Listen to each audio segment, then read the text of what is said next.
Welcome, we're glad you're here. Let's learn together about kindness and helping others. Help others when they are in need. The Good Samaritan didn't just feel sorry for the man on the road, he went into action.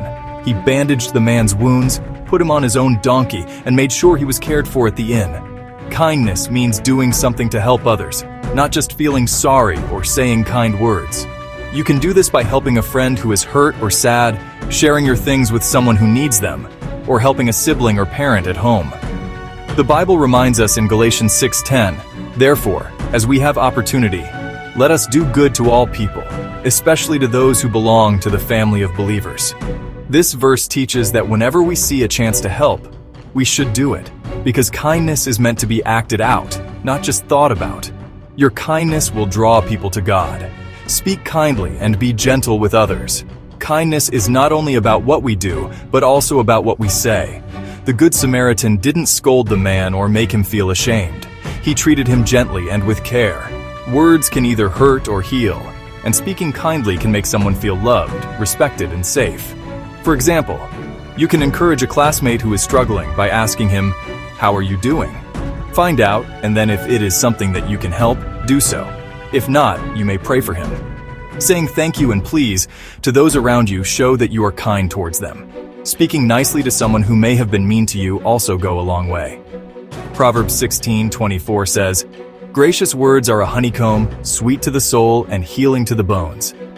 This verse shows us that kind words can cheer people up and even help them feel better when they are sad. Gentle words spoken is one of the easiest ways to show God's love to others every day, and it does not cost anything at all. So speak kindly, thinking about others before ourselves. The Good Samaritan could have thought only of himself. He could have kept going, ignoring what was going on. He had some business to take care of, and he needed to get there on time. He could have worried about his own safety because robbers can jump on him like they did on this man. He could have decided it was too much trouble to help. Nevertheless, he stopped. He saw the need, and he thought to himself, "If I am in his shoes, what do I want done to me?" The second greatest commandment was, "Love your neighbor as yourself." Matthew 12:31. Here was a man who needed help. He was bleeding and may die if he did not get help immediately. So the Samaritan decided to act. He put the needs of the hurting man before his own comfort and helped. He even spent his own money to care for him without being asked. He knew that he may never get his money back. He helped without expecting anything in return. That is supernatural kindness. Thinking about others first and making sacrifices for them, even if it cost you something. That is how God loves us, by giving us Jesus without expecting anything in return.